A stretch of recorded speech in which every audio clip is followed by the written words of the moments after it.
Cześć! Pewnie zastanawiacie się, dlaczego nie ma nikogo przed obiektywem. Bo jestem duchem, a nie ty, tak. No. I mnie nie widzicie, ale ja cały czas tu klikam, gadam z moimi znajomymi i tak dalej. No. Więc to jest wideoblog 8, jeżeli się nie mylę, jeżeli mi o to nie mówiła.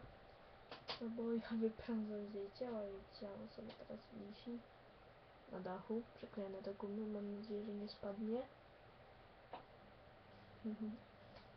Nie mogę wam tego pokazać, bo laptop nie jest taki wszechstronny, jak być powinien.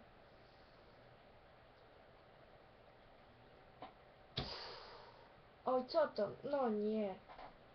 Spadło i ciało na moje krzesło. I teraz ja się wiercę razem z krzesłem. No. Nie mam co mówić, naprawdę.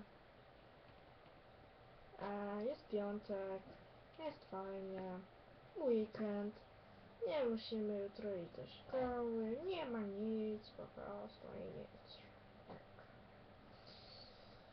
Dobra, no to ja naprawdę nie wiem, co do was mówić. Jak to widzicie, nasze książki i kolekcja sobie leży. No. I do zobaczenia. I teraz jej ciało poleci.